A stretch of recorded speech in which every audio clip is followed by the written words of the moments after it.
Forms of pros के अंतर्गत हमने पढ़ा था नॉवेल, और नॉवेल क्या होते हैं इसके बारे में हमने जानने के बाद टाइप्स ऑफ नॉवेल की बात हमने की, जिसमें हमने देखा कि पिकारेस्क नॉवेल क्या होते हैं, गॉथिक नॉवेल क्या होते हैं, साइकोलॉजिकल नॉवेल कैसे लिखे जाते हैं, हिस्टोरिकल नॉवेल के बारे में हमने जाना। और इसके बाद हम यहाँ पे आज करने वाले हैं बात कि यूटोपियन नॉवेल क्या होते हैं, और सिक्स्थ पॉइंट हमारा कि डिस्टोपियन नोवेल क्या होते हैं। देखिए, ये जो यूटोपिया और डिस्टोपिया है, ये जो वर्ड है, पहली बात तो हमें मिलता है कहाँ से, थॉमस मूर की जो बुक है यूटोपिया, वहां से। और ये जो यूटोपिया वर्ड है, ये माना जाता है एक इस तरह के प्लेस के लिए जो कि जहाँ हर चीज परफेक्ट है, जहाँ हैप्पीनेस छुपी हुई है, बट ये इमेजरी है, it is not in reality. वही डायस्टोपिया की भी यही बात है। और जो डायस्टोपिया है वो पूरी तरह से अपोजिट है किसके, यूटोपिया के। तो ये जो यूटोपिया और डायस्टोपिया, ये दोनों टर्म जो है नॉवेल के लिए आपस में एक दूसरे से क्या है, अपोजिट हैं, आपस में एक दूसरे से अपोजिट है। जब लिखने वाले लिखने लगे तो यहाँ पे सबसे पहले बात आती है यूटोपिया की। तो इस तरह का प्लेस अगर कहीं एग्जिस्ट करता है, तो क्यों ना डायस्टोपिया जैसा प्लेस भी एग्जिस्ट करता है, और हाँ, वास्तव में करता ही है। ठीक है।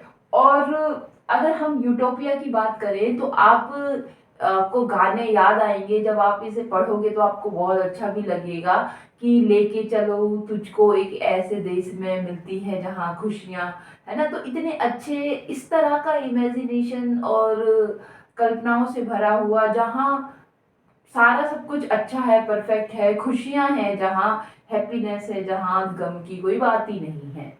ठीक है। और वहीं दूसरी तरफ अगर डेस्टोपियन को आप पढ़ोगे तो इस तरह की फीलिंग आती है कि ये दुनिया, ये महफिल मेरे काम की नहीं, और इतना दर्द और दुख और इस तरह का इसमें झलकता है। ठीक है।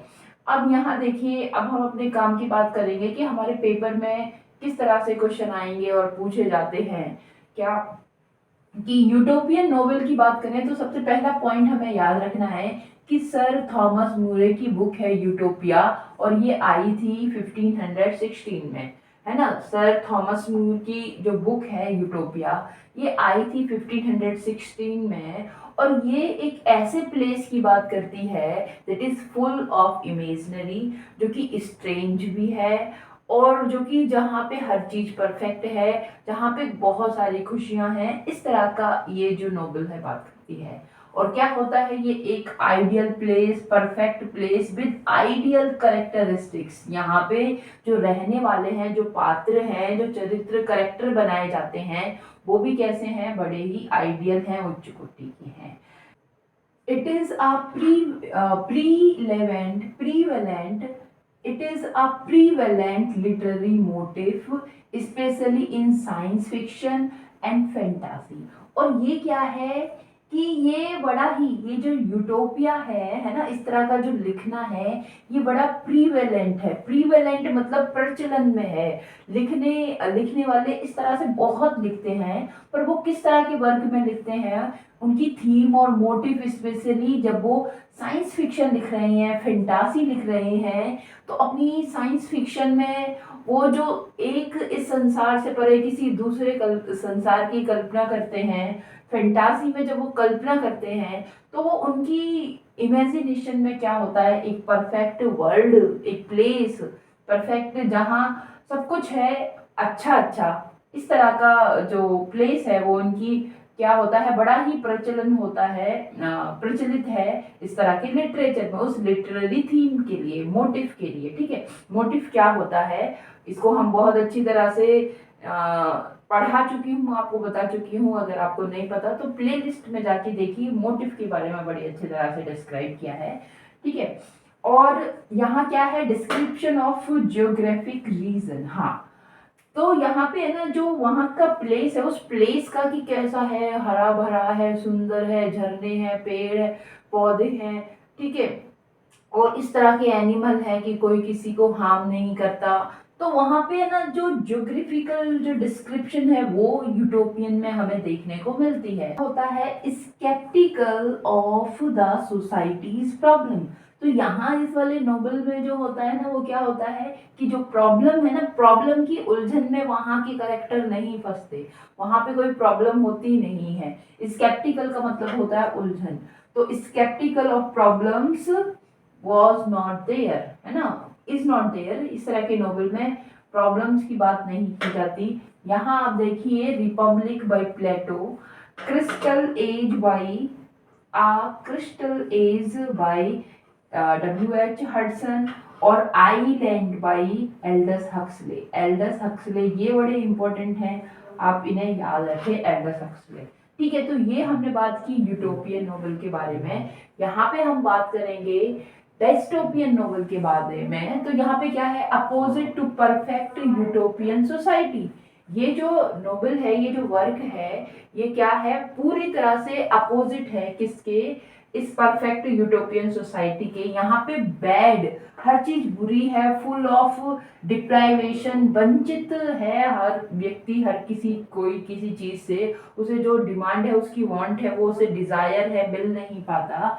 एंड अपोज्ड लाइफ, और यहाँ पे जो लाइफ है इससे बड़ा ही, सॉरी, ऑप्रेस्ड, दबाव में है, प्रेशर में है। जिस तरह से एक प्राइवेट स्कूल में कोई टीचर नौकरी करती है और किस तरह से वो प्रिंसिपल और मैनेजमेंट के दबाव में रहती है ना, उसी तरह का दबाव और वो झेलती है। बताइए यू क्यों मैं ऐसा कह रही हूँ, रीजन कि वो अपने बच्चों को किस तरह से और क्या पढ़ाना है और क्या उनके लिए फायदा है ना, जो वो खुद स्वयं सोचती है उसके अपने विचारों में, वो अपने बच्चों तक डिलीवर नहीं कर पाती। प्रिंसिपल कह देती है कि टीचर्स का काम है, वो ज़्यादा लेक्चरबाजी उनके अंदर ज़्यादा होती है, आप उन्हें समझाओ मत, जो लिखा है उसे ही बता के और इस सिलेबस को कंप्लीट करें।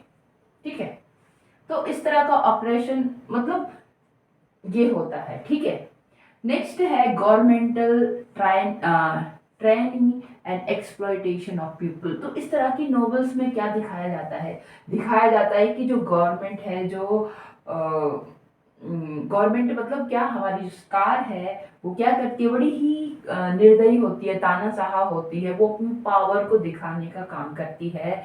एक्सप्लॉयटेशन यहाँ पे दिखाया जाता है पीपल्स का, कि उनको क्या किया जा रहा है, एक्सप्लॉइट किया जा रहा है, जितना काम उनसे करवाते हैं उतना वेतन नहीं दिया जा रहा, या ज़्यादा काम करवा लिया जा रहा है, या हदें पार हो रही हैं, है ना। तो इस तरह का इस नोवेल में दिखाया जाता है। Dystopian novel started from French revolution. हाँ, बड़ा ही इंपॉर्टेंट पॉइंट है, यहाँ से हमें ये जानना है। देखो, ऐसी कल्पनाएं, यूटोपियन वर्ल्ड की कल्पनाएं करना तो इस तरह की मस्तिष्क का काम है, खो जाना, क्योंकि वो दुख से दूर अगर जाना है ना। जैसे कि नेगेटिव कैपेबिलिटी, फिर हमने वही पढ़ा था, वही समझ में आता है, क्योंकि जॉन कीट्स उस वक्त इतनी ज्यादा, उन्हें पता था ट्यूबरकुलोसिस से वो सफर कर रहे थे, उनकी फैमिली के भी जो लोग हैं वो उनसे दूर होते गए, है ना, मतलब मर गए, और उन्हें खुद भी पता था कि कुछ दिनों में वो भी, सॉरी, ट्यूबरकुलोसिस था, लंग्स की प्रॉब्लम्स थी उन्हें, है ना,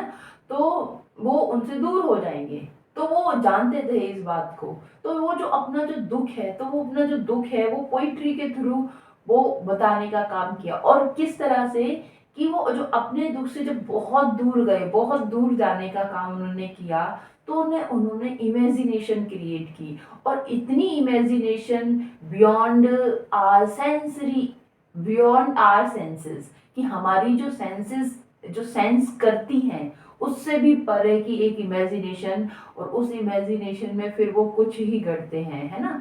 तो ऐसा क्यों किया, what is the reason behind it, because he want to go far from his own suffering. ठीक है, दिस इज द रीजन। और फिर यहाँ पे इस तरह से ये रीजन है कि हम अपनी दुखों से दूर जाने के लिए, तो फिर उस सुख को हम कल्पनाओं में जी लेते हैं। ठीक है, उस सुख को हम किस में जी लेते हैं, उस सुख को हम कल्पनाओं में जी लेते हैं। तो ये ऐसा कुछ मैंने जो पढ़ाया है नेगेटिव कैपेबिलिटी, उसमें भी बात की है इस बात की। और यहाँ आप देख लीजिए कि फ्रेंच रिवॉल्यूशन जब ये होता है, फ्रेंच रिवॉल्यूशन जब होता है और फ्रेंच रिवॉल्यूशन के बाद के दौरान इस तरह की जो डायस्टोपियन नॉवेल है वो लिखने का काम है, क्योंकि जो शासक होते हैं वो तो अपनी सनक में, अपने एटीट्यूड में क्या करवा देते हैं, बेचारी जो जनता होती है बेकसूर उसको क्या करते हैं, मरवा देते हैं। तो वो जब अपने उससे बिछड़ जाते हैं, जब उन्होंने दुख का सामना करना पड़ता है, किसी का कोई हाथ पैर एम्प्यूटी हो जाती है ना, तो फिर वो जो दुख उनके झलकता है तो सच्चाई सामने ही आती है। तो मतलब क्या डायस्टोपियन लिखने का काम कब हुआ? फ्रेंच रिवॉल्यूशन के बाद डायस्टोपियन नोवेल, इस तरह की नोवेल आई और 1789 फ्रेंच रिवॉल्यूशन की बात करते हैं। मैंने विलियम वर्ड्सवर्थ पढ़ाया है तो वहां पे फ्रेंच रिवॉल्यूशन का जिक्र आता है, ठीक है। तो 1789 एच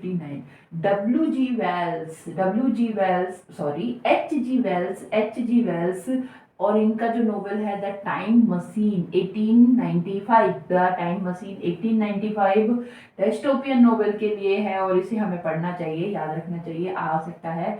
लॉस ऑफ इंडिविजुअलिज्म। हाँ, अब यहाँ पे कुछ फीचर्स दिखाए जाते हैं डायस्टोपियन नोवेल के। तो दिखाया जाता है कि भाई खुद की जो स्वतंत्रता है, इंडिविजुअलिज्म है, वो तो खो ही गया है। एनार्की, अराजकता फैल गई है। फिर जो पीपल है वो अपोज करते हैं गवर्नमेंट के रूल्स और उसके खिलाफ अप्रेशन, दबाव वहां दिखाया जाता है। मास पॉवर्टी, खाने के लाले पड़ रहे हैं, ये दिखाया जाता है। डिसऑर्डर सोसाइटी दिखाई जाती है ना, और गवर्नमेंट का कंट्रोल दिखाया जाता है इस डिस्टोपियन नोवेल में। नेक्स्ट सैमुअल बटलर्स नॉवेल है क्या कि